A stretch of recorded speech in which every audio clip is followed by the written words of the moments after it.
Views expressed on this program are those of the hosts, guests, and callers, and are not necessarily those of this station, its management, or other advertisers. You're listening to Transformation Talk Radio.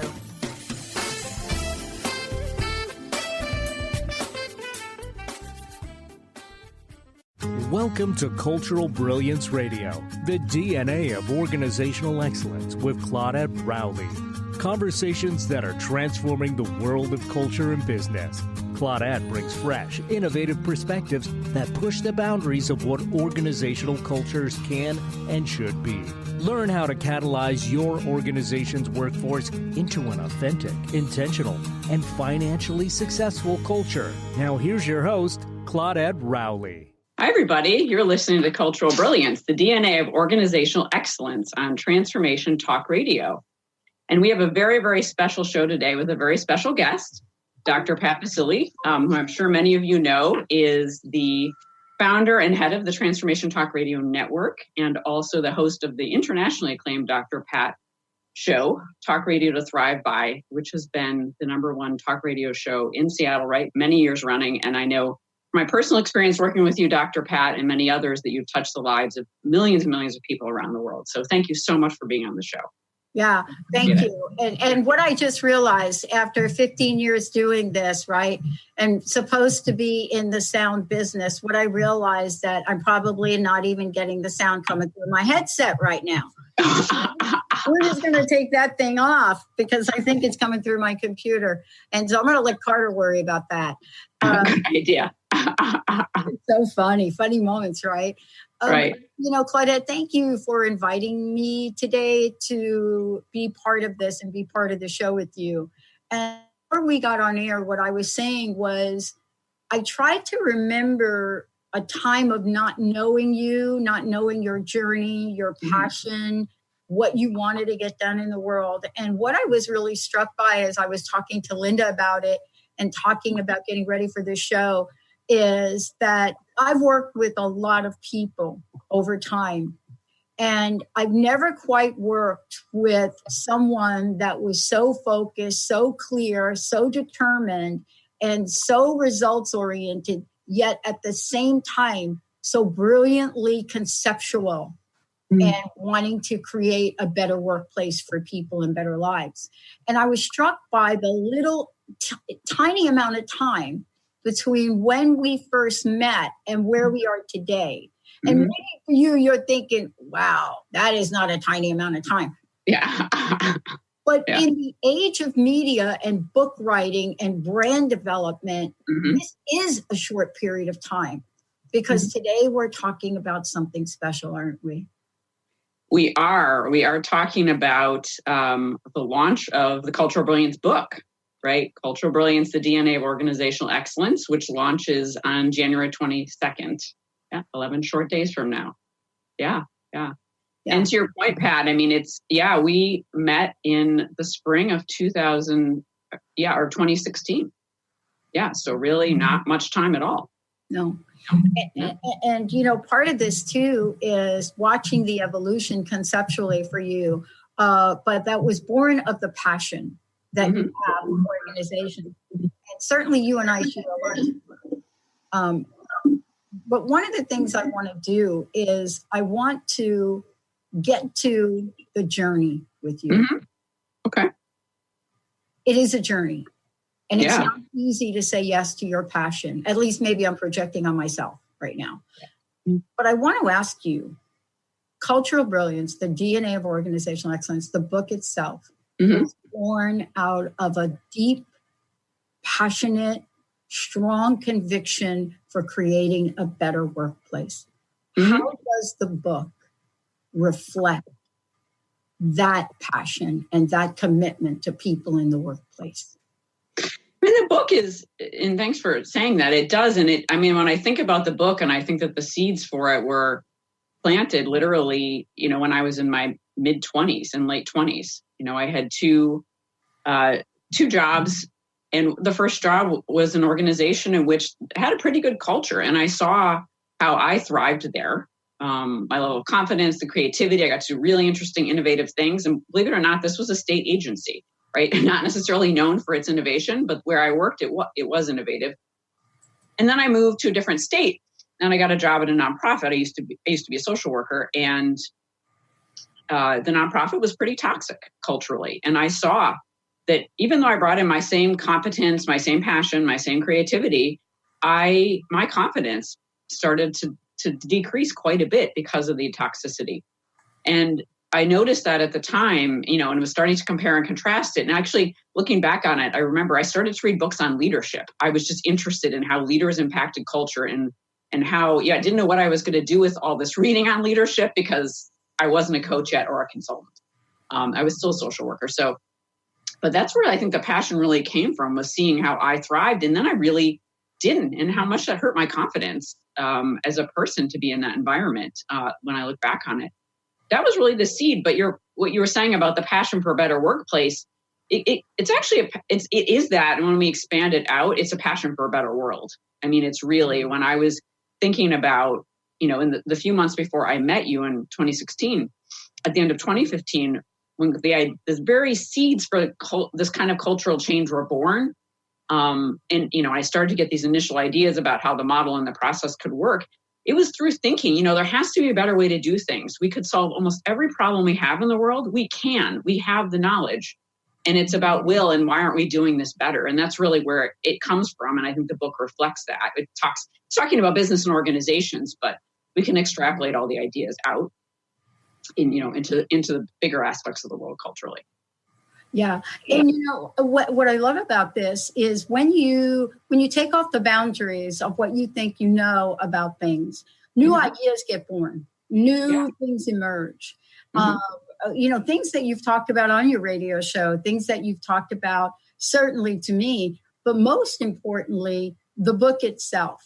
And what I love about this and very excited about is you're introducing a model that not just addresses the culture of an organization, but as an individual, as an employee in the organization, you can look at this and say, wow, now wait a minute. Those 3 things, those 4 things, these concepts, these ideas, this is not only about like this company, but these are things that represent a way to live by. Tell us a little bit about really the most prominent concepts in cultural brilliance.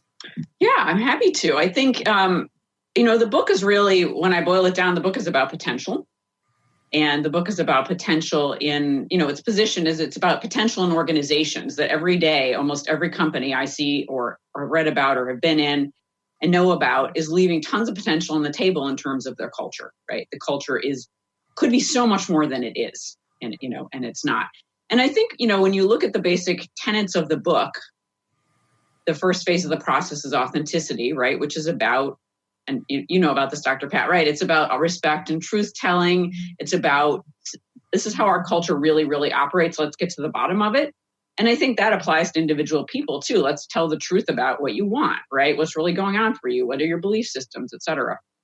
And then, the second, at a high level, the second phase of the process is this design process, right? How do we take all this information once we've excavated how the culture really operates, and we've started to discover how we really need it to operate? How do we bridge that gap? And that's the design. And again, with individual people, I've been a coach for almost 20 years, right? We're always helping people design individually what they want their lives or their careers to look like. The same kinds of principles apply there.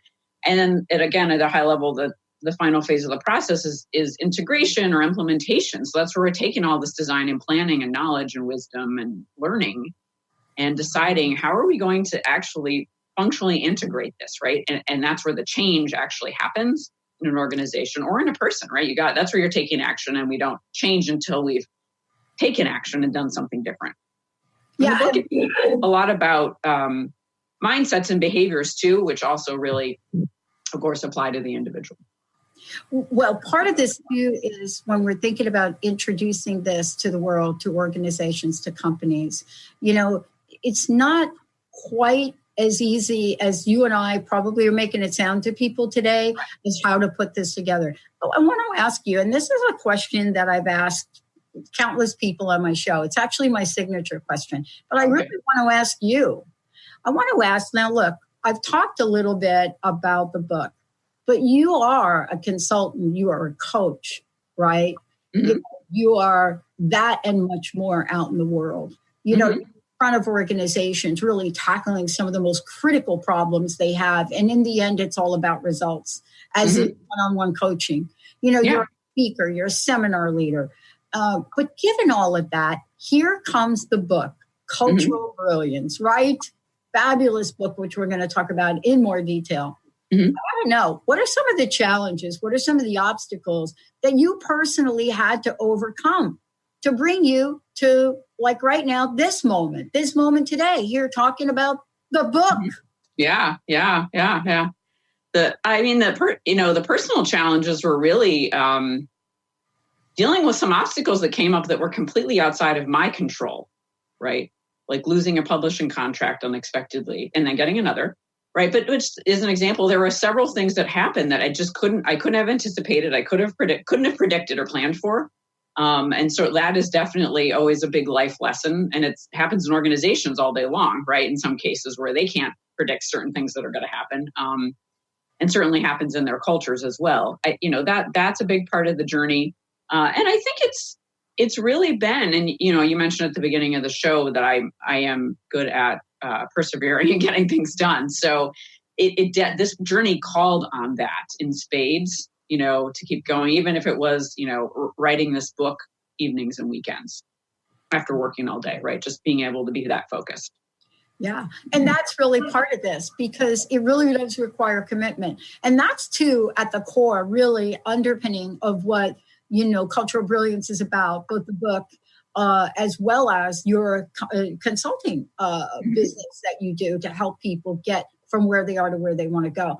I want to take a short break, and when we come back, I want to talk about cultures.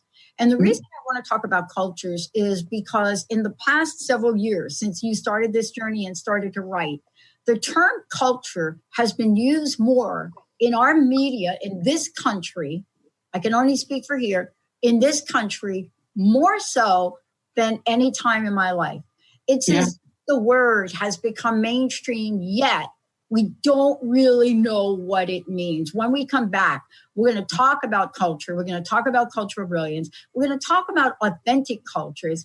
And then one of my favorite words on the planet, adaptogen. So we'll be right back, everyone. Okay.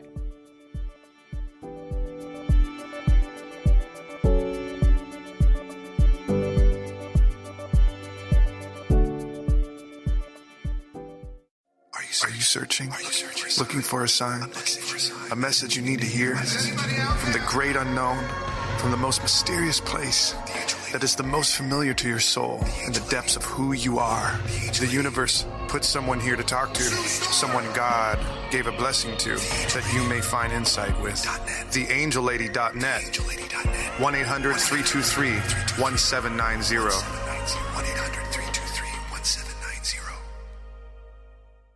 Calling all ladies. Are you struggling with neck, back, shoulder pain, or postural issues?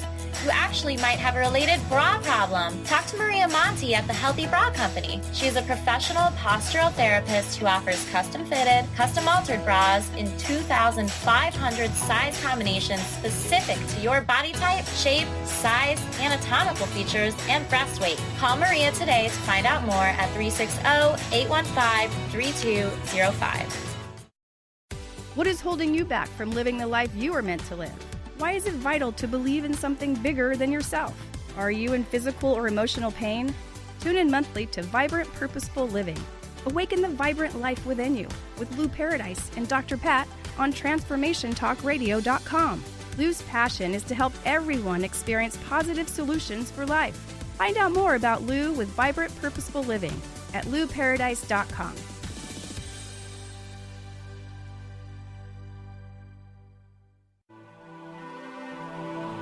If you have been struggling with fear and anxiety, you know how debilitating these emotions can be. You constantly doubt yourself, you can't make decisions, and feel more and more insecure and stuck. Dr. Friedman Schaub's book, The Fear and Anxiety Solution, will provide you with the insights and tools to break through these challenges. Through a step-by-step process, Dr. Schaub explains how to resolve the subconscious root causes of fear and anxiety and build a strong foundation of inner peace and confidence. Visit www.thefearandanxietysolution.com and get your copy now. Order your copy of Dr. Friedman Schaub's The Fear and Anxiety Solution today. Visit thefearandanxietysolution.com for more information. The Truth is Funny. Shift Happens with Colette Marie Steffen is excited to welcome Karen Benton as a monthly guest host. Tune in on the third Wednesday of each month at 8 a.m. Pacific Time to regain confidence and trust in your capacity to create change in your life, your health, your family, and your well-being. Karen Benton is a mother, nurse practitioner, certified body talk practitioner, Franklin Method instructor, and owner of Limitless Living LLC. For more information about Karen, visit KarenBenton.com.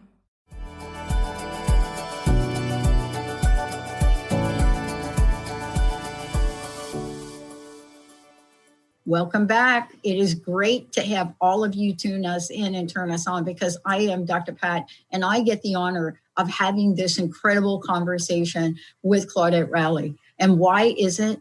Because here's what I want to say about what happens when you say yes to your life, to your passion, to being of service. Mm-hmm. The piece parts fall into place. And then you find yourself on the other end of an interview, talking about a book, talking about what's in the book, talking about your life's journey, the work you've done, and how you've been able to capture all of that, then some, in an incredible book. And that's what you've done, Claudette. Before we go ahead, can you tell folks, how do they find out more about you? How do they find out about the book? When is it available? When can people buy it? Great. Thank you so much. Yeah, so my website is culturalbrilliance.com. It's very easy. There's all the information about the book and my work on it. You can find a pre-order page for the pre-order page for the book right on the site. And the book then will be available on January 22nd, which is our launch day. So you can either pre-order or wait till the 22nd. Easy. And and so part of this too is you're going to be out there doing additional interviews. So, you know, we have an hour to talk about something that took a lifetime to create, but we're going to do our best today to do it.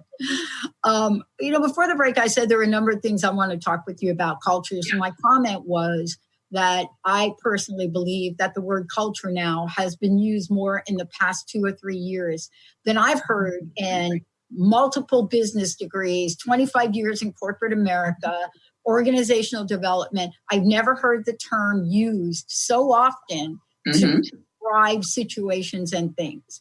So you, from your perspective, what are cultures, but how does that differ from Brilliant Cultures that also has a manifesto that goes with it? Right. Just a few things. Right. I agree. I mean, I know I've been an organizational development consultant for 19 years. And when I first started, it was almost a piece of conventional wisdom to not use the word culture with clients, that you shouldn't use that word, that they would never hire you if you talked about culture. It was too fuzzy. It was too, it didn't seem connected to anything financial, right, to the bottom line. And I agree, it's changed so much now, which is actually really nice, because I think when we can talk about culture, we can talk about the truth of what's really happening. When I think of I define cultures as systems of mindsets, behaviors, and structures that sequence in patterns that are sometimes seen or unseen. And these patterns actually are driving communication, decision-making, and results in organizations. So they are really, when we think about culture, we're in a culture all day long, right? And sometimes, I think this is changing, but I still sometimes hear like, oh yeah, we took care of our culture 10 years ago. We don't need to focus on it anymore, and not understanding that culture isn't something you check the box on and move it over to the side because you're done. But it is something that you are in all the time. And one of the ways I'll also talk about it is sharing with folks that it's like being in your family, right? Every single family has a culture. Every family culture is different. And when you're in that family culture, whether you like it or not, you know how it works. You know what all the unspoken rules are. You know all the norms for behavior in that family culture. And organizational cultures are almost identical from that perspective. There's a lot we know that's never spoken about in those cultures. Yeah. One of the things that I was really struck by in reading the book and going through it is to really look at your definition of culture, but your definition of culture in several ways, right? You know, not just what a brilliant culture is, but you're talking about cultural intelligence, you're talking about cultural systems, you're talking about these dynamics that exist, form the interaction of people at work. And I think I want to go to that because I think so much can be left out. Like, how many times have you read books? You and I both know we read the same books, I think. You're reading a book and they're talking about the organization. You know, I don't know about you, but I had a tipping point in my research where I pushed back and I said, you can study psychological contracts between organization, but what the heck is that? How about people to people? Tell us about how cultural brilliance addresses that, what I call a gap in organizational psychology. I think, it's a great point that in the book I talk about organizations, businesses, companies, et cetera, but just as a way to be able to talk about it easily. But I also make the point that all an organization is a group of people trying to achieve a goal, which is a paraphrase actually of the dictionary definition, pretty much. That's when we say organization, we're actually talking about people, a group of people. It's just another way to say that. And I think when an organization or company starts to recognize that the people in the organization, the people in the company are pretty much the same thing, it changes a lot of that. It changes the psychological contract. I think, when I think about brilliant cultures and the way that I've defined them in the book and I define them with clients, I talk about them as systems that proactively respond to change in ways that decrease stress and inspire learning and then promote organizational health or growth. And the idea behind that was the fact that a culture could actually adapt to change in ways that increased its competency, right? Increased its potential as a culture. From a business perspective, increased its competitive advantage, right? So instead of change being something like, oh, we have to change again. Oh, it's going to be so hard. Oh, it's going to be so stressful. Instead of viewing it that way, which is not very adaptive or functional, although I understand it because it's human nature to respond that way to change sometimes. How about if change becomes the thing that makes you brilliant? And that is a whole different way of looking at culture. Yeah. Brilliant cultures also are, I had a colleague say to me, so are you telling people what culture they need to have? And I said, no, when you go through the cultural brilliance system, you'll see that it's helping the culture that you need to have emerge. But I said, the one thing that I will say that I believe is the cornerstone of all great cultures is trust, respect, and truth-telling. That you've got to have that kind of psychological safety, or there's no way you can have a great culture. No. Yeah, let's really play that point out for a minute, a little bit, if we could. When we look at organizations that have gone to their demise, one of the things we look at is why did they go to their demise? And I think that you have found, and I have found over my business experience, consulting experience, the number one, if not at the top, okay, the number one thing across the board, my research, other research, is respect. But underneath that, when you dig down, is what you just talked about. And let's really look at this. It's respect, it's trust, it's truth, and it's safety.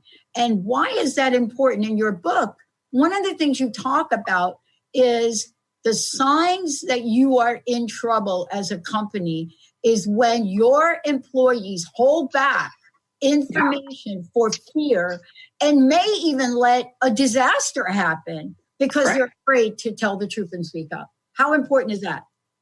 I think it's critically important, and we have, countless examples. The Challenger disaster, catastrophe was one of them. And that's pretty well known to have partially stemmed from the fact that people did not feel comfortable saying, we have a problem and it's serious. I think it's enormously important. I see it in small ways in organizations, small ways meaning non-catastrophic ways, right? And in big ways that you've got to create an environment where people will tell the truth.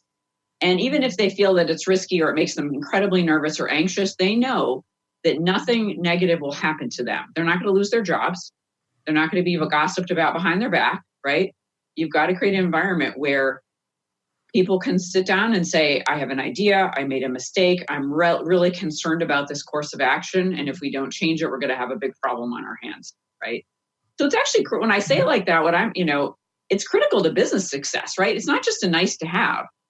It's actually critical to business success, to tell the truth. It is critical. And one of the things that I have let up on in the past used to be this dialogue. Do you remember this, Claudette? When people used to look at an organization and give them like a metaphor. And once upon a time, before I actually did research at Boeing, one of the things that happened was companies had metaphors like dinosaur, as an example. But here's what I come to know about that. Not every company can be this organic, let me work at home at 3 a.m. Right. Can you imagine building an airplane and waiting for the man or woman that's responsible for putting that very important bolt in a jet, right? Yeah.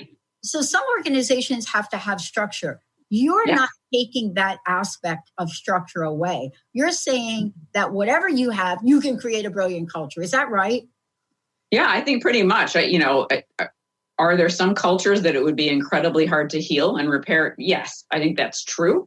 But by and large, you can work with almost any kind of organizational structure. It's really about when you get into the process that I use, and I won't go into too much detail here, but the beginning of it is really to find out what are all the underlying beliefs that are driving the culture, right?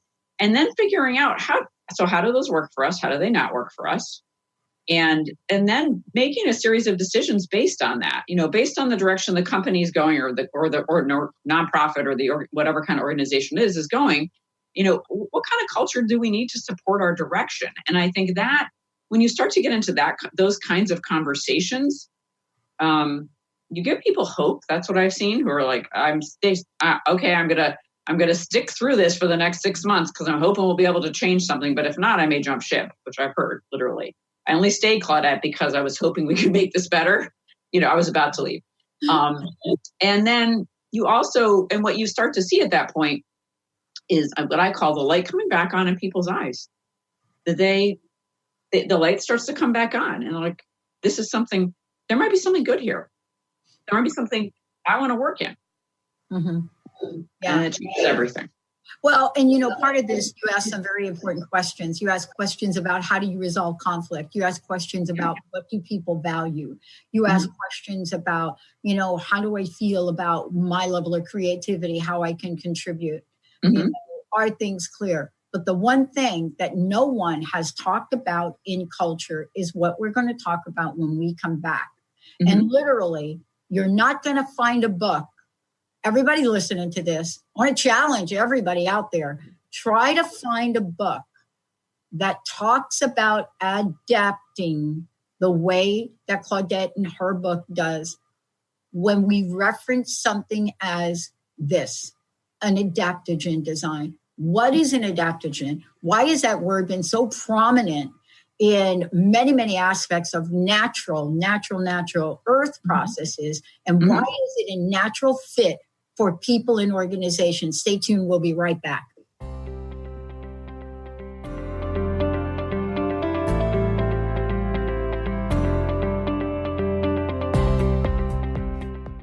Your favorite Transformation Talk radio shows are now on Spotify. What? Simply search out your favorite host or show by name, tap the subscribe button, and boom.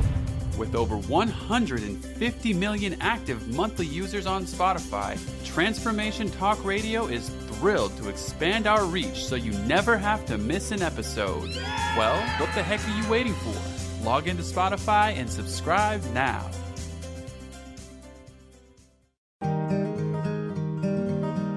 Curious about the meaning of life? Do you want to deepen your spiritual practice? The School for Esoteric Studies offers online training to spiritual seekers from all paths of life and individual coaching. Our courses synthesize Eastern and Western spiritual traditions based on meditation, study, and service applied to everyday life. The school also organizes group meditations each year to benefit humanity. Whether you're just beginning to reflect on the spiritual side of your life or are a more experienced spiritual seeker, the school warmly welcomes you to join our group. To learn more about our courses and services, please visit esotericstudies.net. That's esotericstudies.net.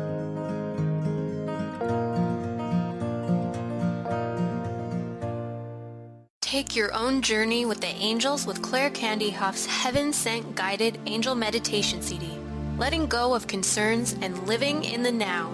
This beautiful CD walks listeners through practical exercises to help free them from the burdens, worries, and concerns of daily life. Walking a quarter of the way across the bridge, you see a bright, emerald green light and sense a loving presence.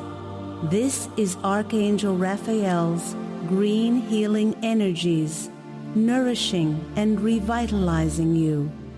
Take a moment now to bathe in this green healing light. Giving you much more than just relaxation and stress release, this wonderfully narrated CD provides vivid visualization, soothing and inspiring music, and an angel's choir that will bring you peace, clarity, and a newfound awareness. Visit angelhealinghouse.com today. Have you ever heard of the 90-10 rule? It goes like this. 90% of the time, no one is thinking of you. 90% of the time, everyone's thinking about themselves. And if you think of it like that, it takes the weight off, because now you're not being judged. I'm Megan Edge. I'd love for you to join me on Playing on the Edge Radio, Radical Change with Ease, with my co-host Dr. Pat on Transformation Radio FM.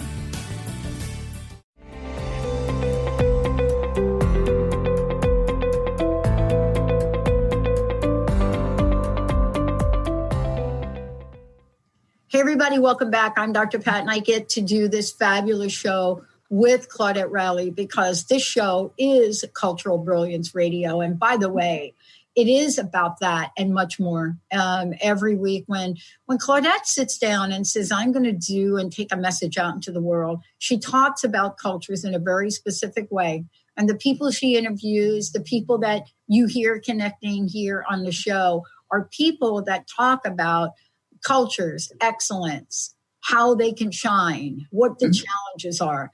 But what you don't hear is new concepts about culture. This book, the book release, is that. Tell us about the book release again, and then we're going to talk about a concept. Some people may call it in the academic world a construct that has to do with adapting. How can people get a copy of the book? How can they find out more about you? And most importantly, how can they bring you in their organization to put you in front of their team of people? Right. So thank you, Pat. My website is culturalbrilliance.com. Information about ordering the book, pre-ordering the book, or ordering it on January 22nd or later is right on the site. And my email address is Claudette@culturalbrilliance.com. If you'd like to reach me directly, you can also find the contact info on the site. And would love to talk with anybody, have an initial conversation about your culture. Absolutely. I love it.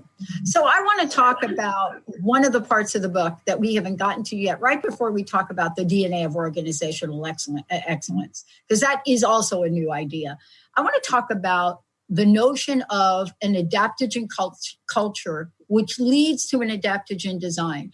Tell folks what you're referencing or what you mean when you use the word adaptogen, because that is a very powerful word once you get to know it, right? Yeah. So adaptogens are herbal substances, and so natural medicine herbal substances that people can take that help regulate the body and de-stress it and bring it back to health. So maca, ginseng, things like that are known as adaptogens. And, when you think about the word adaptogen, it's the adapto, right, and gen, so adapting and producing. So we're talking about cultures or cultural designs that help organizations adapt and produce. And so I want to tell a little story, though, about you, Dr. Pat, that you mentioned to me one day about adaptogens. I had never heard of them. This was a couple of years ago or something. And then you challenged me in a great way and said, well, what would adaptogen cultures look like? So, of course, I went off, because I love conceptual ideas like that and figured it out. So it's in the book. So the power of suggestion, but it's a great part to the book. And And so we're really talking about cultures that, as I mentioned earlier, when a change or a stressor, right, enters that cultural system, that system can respond to it in a really, hopefully in a proactive way, in a very functional way, in a healthy way. And or the system may even, and this is a little bit later in the book, learn how to anticipate things that might be coming its way. Really start to see what's emerging in the culture. Yeah. And I think the whole basis for the system that you've created, each of the piece parts by themselves may seem, yeah, of course, that makes sense. But when you put them all together, what you're creating is a resilience in the process. I'm not saying resilience in the organization, because people have talked about that. That's not what I'm talking about. I'm talking about a process that's resilient against bizarre things that could happen, strange things that can happen. You know, things like, wow, I create this aspirin type product, I put it on the shelf, and it's not so good. It's a bad batch. You know, it talks about that. But in the process of it, what I'm really struck by is the crossover between talking about things like adaptogen, DNA of organizational excellence, and how these concepts and ideas translate beyond our traditional idea of organizations. So, you know, this is not just about the big corporations. This is about small companies. This is one of these books. When I think about Culture of Brilliance, it applies to when, no matter what you're talking about, when two or more people gather, basically. Yeah, right. Right? Yeah. I think that's true. I mean, I'm deep in a project with a smaller manufacturing company right now, and going really, really well. And one of the things that they actually been around for a few decades, but they suddenly had a spike in sales and growth. And they had a really hard time adapting to it in a way that didn't, you know, and their trying to adapt was to try to do the same things they always had done, which of course didn't work. And their stress levels skyrocketed, right? So we've reversed a lot of that now. But yeah, even something that seems like a great thing, like increased growth and revenue, can cause a lot of stress in the system if the system cannot or does not. It can adapt, but it doesn't know how to adapt. And so it doesn't. Yeah. Yeah. One of the things I love about this, and let's get right into it now and talk about the idea of the DNA of organizational excellence. So here's what I love about this. When you all read this book, and I'm talking about the book Culture of Brilliance, the DNA of organizational excellence, here's what you're going to find. Well, Claudette, you're saying in the book that you refer to culture as a system. Yes. So by the very nature of that, it has an organic and energy to it. Yeah. And what I love about it, anytime that people have talked about organic anything in organizations, everybody's head explodes because nobody presents the steps. But you talk about the 6 evolutions of a culture. And then you also talk about make the connection from that to excellence. Tell us how that is done, because without that, culture is done without climate conversations like how are people happy, and nobody gets results. Yeah. I mean, the culture, you know, is this, as you said, is this DNA of organizational excellence. So when we look at the historical culture, let's say the historical DNA, and if we looked at a company and we went back 10 years or something, and we were able to say, we can see that we have part of the reason we have the culture we have now is because of these 7 events, right? Or people that came in or whatever over the past decade. And so we can see how the culture itself, you know, ends the DNA of that particular culture drives, right, the excellence in the moment. And that's how I see it, right? This culture is historical, and the culture is really the DNA of the excellence. And so if you can get your culture going in the right direction in a lot of the different ways we've spoken about, it drives excellence throughout your company, right? So I believe that the excellence really comes from the culture. I mean, and that's that potential piece, you know, I started at the beginning talking about, right? Is you have this opportunity to drive excellence throughout your culture. That's the potential. You know, let's talk a little bit about excellence, but more than excellence. I want to tie that to cultural intelligence for a moment, if I could. because there's one of the things that we just blow by. And there are 2 points I want to make about this. One, I want to be clear. You said historical and not hysterical. Because in the end, most of the time when you and I get called into an organization, we're in like hysterical right there. Right, yeah, I know. Right. But the model that you've created, the process that you've created, the system that you've created really addresses, no matter what's going on in the climate of the organization, this is something that can be brought in, used, to really get at not only what's ailing an organization, but what's really working well. And isn't that part of what you call cultural intelligence and how to sort of model and measure that, so to speak? Mm-hmm.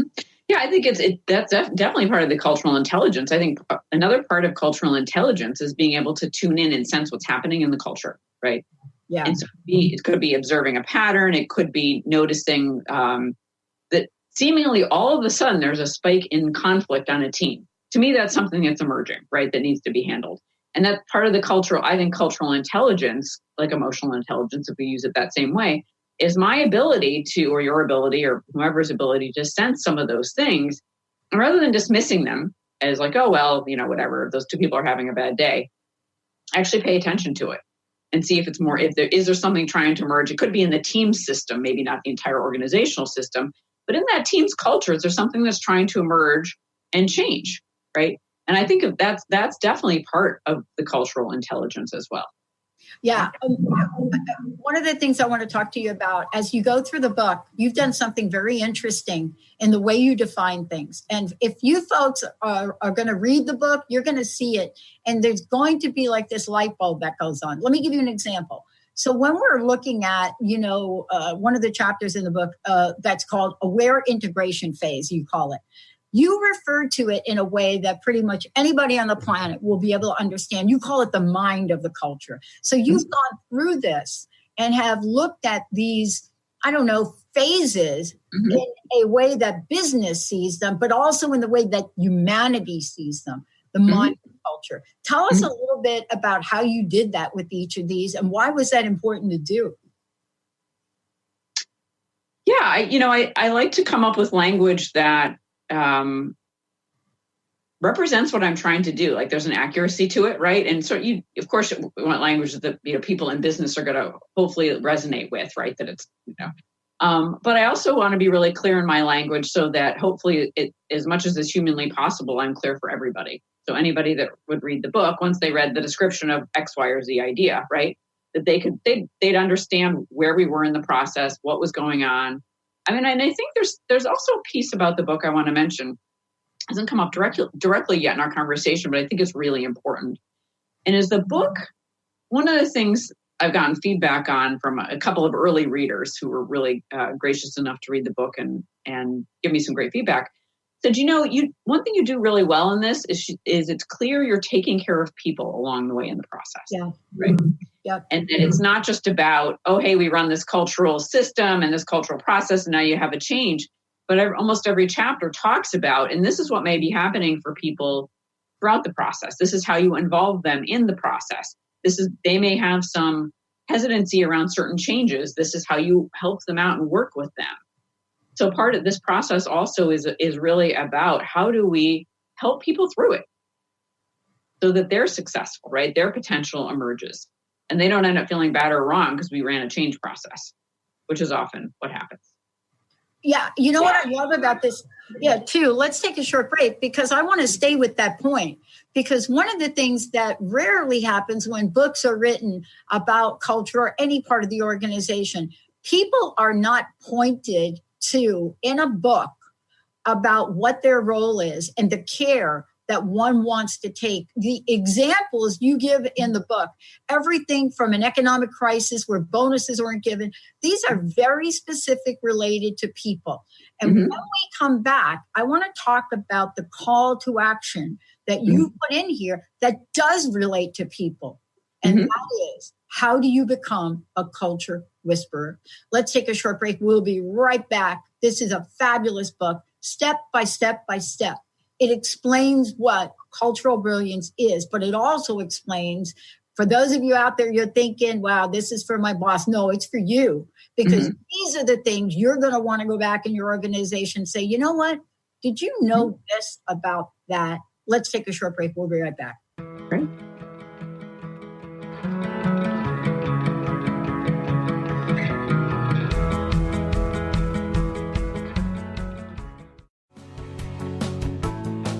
Miss any shows during the week? Don't worry, we've got you covered. With the free Transformation Talk Radio app, you'll have access to all of the past week's shows in the palm of your hand. Tune in to Transformation Talk Radio anywhere you go with our free app for any of your devices. Check out our app in the App Store and Google Play Store today. Disease, one of the most dreaded words in our vocabulary. Hi, I'm Mary Jane Mack. Did you know traditionally we have viewed disease as a degenerative process? Disease is better understood when we view it as dis-ease in the human body. Dis-ease means without ease. Health is not merely the absence of disease, it's when every part of the body works together effortlessly, relaxed and at ease. It's that relaxed state that lets energy flow in waves through and around the entire body. Every organ has an electrical charge, and when overcharged or undercharged, dis-ease occurs. And it is an effort to go through our day. We are able to determine the exact dis-ease of the body and design a specific solution to correct the nutritional imbalance. Contact us at 888-777-4232. That's 888-777-4232. And visit us at maryjanemack.com. Tune in to The Truth is Funny with Colette Steffen each Wednesday at 8 a.m. Pacific, 11 a.m. Eastern on TransformationTalkRadio.com. This hit show will have you thinking outside the box and riding the wave of infinite potential. Join Colette on the Higher Self Network, inspiring listeners to shine their brilliance and ensure success while roaring with laughter as they recognize the humor of the giant cosmic joke. Visit TheTruthIsFunny.com.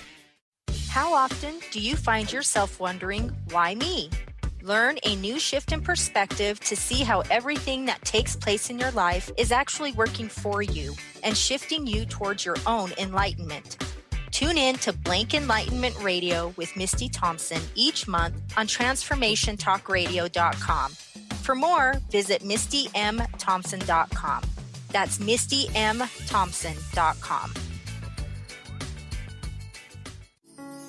Are you ready to stop stress, anxiety, and low self-esteem from running your life?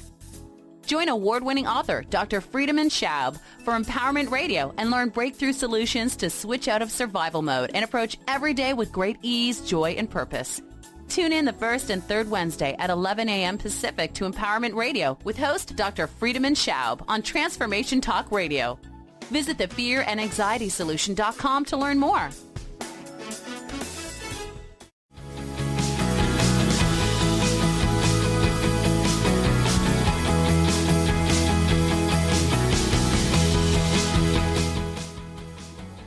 Hey, everybody, welcome back. I'm Dr. Pat. I'm really honored to be part of this conversation with Claudette. And I want to just let everybody know that on the Dr. Pat Show on January 22nd, you're going to get to hear part 2 of this with myself and Claudette as we dig deep into not just the book, Cultural Brilliance, the DNA of Organizational Excellence, but why this is so seriously important for the world we live in today. The other thing I did not mention is this book and the process and the systems and the way that Claudette approaches organizations. This could be applied to an organization, a group, a nation. It can be applied to any organization, any group that comes together. That's why it's so beautiful. Thank you, Claudette, for this. Thank you for writing. Thank you. Yeah. I want to talk about something you refer to as culture whisperer. And the reason I do is because that directly relates to people. Mm-hmm. And this book really is for people, for the people that work in organizations. How does that tie everything together to help shape the DNA of organizational excellence? Yeah, so the culture whisper, right, is one of the chapters toward the end of the book, and I have a couple of chapters that really focus on leaders and leadership and how a leader needs to participate in this process in order to guide the way through the cultural brilliance process. And one of the things that's interesting that I just want to make sure we mention, because it hasn't come up directly, is that this process, the cultural brilliance system, and I believe any change, doesn't work unless you have the full participation of people from all parts of your organization, all levels. So this is not, hey, our senior leadership read this book and now we're going to go implement this change. No. This needs to be almost, as many people or as many representatives of different aspects of your company, if it's really large, as you can bring together. So the culture whisper is this idea that a leader, but really anybody could be a culture whisperer in an organization, doesn't need to be a leader. Someone who's able to really come in and harness the emotional energy of an organization, right? And some of the ways that they do that, right, is by getting clear about some of their own blind spots, places they're blind to in the culture, learning how to, what I call, listen to what you hear. One of the best ways to be a culture whisperer is to actually listen to what you hear versus listening to what you wanted to hear or hope to hear, selective hearing. But there's something really powerful that happens, and I've seen it happen when someone in an organization, whether they're official leader or not, actually starts listening to what they hear. And even if it's hard for them, even if it points out, gives them feedback they didn't want to hear, even if it points out a blind spot they have or whatever it is, the fact that they're willing to take in this truth and consider it leads to an amazing conversation afterwards. So so if you can listen like that, you can become an incredible cultural whisperer, because you're going to really tune into the energy of what's going on. You're going to hear all day long in organizations, people are telling other people, they're telling leaders about what they want and need. It might be indirect, right? But they are. And if you as a leader can start to hear that and tune into it, you can become a culture whisperer. Absolutely. There's one of the things I'm struck by in not just reading the book. It's brilliant. It's really brilliant. I mean, I know that I'm probably more familiar with it and more familiar with your work than most. Mm-hmm. When I see what you've brought together, how you brought it together, what you're modeling, and how important it is in today's world, that's really unprecedented. Now, I know we have a couple of minutes left, and then you're going to be on my show in January. But we were looking at this, all of us, Jessica, myself, Linda, of course, Carter's running the show today. Mm-hmm. And we saw the birth of this. And mm-hmm. yet we all understand, especially Linda in the role she had in corporate America, how important this is. And so here's the question that I want to ask you in literally to close this part one. When people read this book, mm-hmm. they are going to have information perhaps they didn't have before. What would you like the reader to absorb, process, and do now? What a great question. I think I'd like them to really internalize the fact that their culture can be brilliant. I'd like them to really start looking at culture as untapped potential. And then I'd like them to note places in the book, actions they can take. Like, how could we start assessing our culture and figuring what's authentic and what's not you can't skip that step. So starting at the beginning, but really taking action, even if it's a small step, like, okay, I'm going to apply this to my team of 10 people, right? We're going to try this out first. But do something and find ways to take the principles in the book and adapt them to your organization, right? But I think it's really believing that this is possible, that your culture can be brilliant, and then deciding what steps you can really take and doing it, trying it out. We didn't get to it, but there's a part, this is for part two, but there's a part in the book that talks about prototyping your cultural design. Prototype, try it out. Yeah. See how it works, get feedback, move on. So there's a lot of flexibility in this. Yeah. What I love about this, probably more than anything, is the fact that you get to now take this work into organizations, mm-hmm. help organizations heal, help the people be inspired again, and skill, and bring a new level of cooperation and trust to organizational excellence. And see, that's what I think we're talking about when we say the DNA.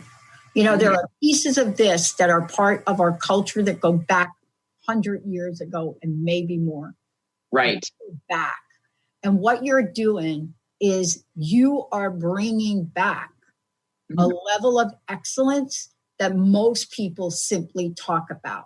What you're bringing back is a way for people to achieve that level in dignity and respect and in joy and actually having a great time at work. And I want to thank you for doing that, because taking this kind of message out into the world, in today's world, that is a brilliant effort. Thank you so much, Pat. And I agree that we can change the DNA, right? We can change the DNA of culture. We can change the DNA of any culture. And it's a really exciting opportunity. And thank you so much for being the guest on my show, but really the interviewer on my show. It was wonderful. It was really fun. Yeah, we're going to do part 2 on my show on the 22nd, because that's an important day, isn't it? Just a little bit, the launch day, right? culturalbrilliance.com. Yes. I love it. Claudette Rowley, everybody. You're going to hear a lot more of this, especially from us. Thank you, Claudette, for everything. Thank you, Carter. Thank you, Kat. Thank you, Linda, for making this happen. And thanks to the TTR team for all the work that they've done, the support that we give our host, and most importantly for Claudette to really practice every principle she has outlined in her book to demonstrate what it takes to move a brilliant culture forward. We'll see you next time. Thanks so much, everybody. Listening to the hit show Cultural Brilliance Radio, the DNA of organizational excellence with Claudette Rowley. Conversations that are transforming the world of culture and business. You can download this podcast and find out more about Claudette and her breakthrough work at ClaudetteRowley.com. Please contact Claudette and find out how you can create a brilliant culture.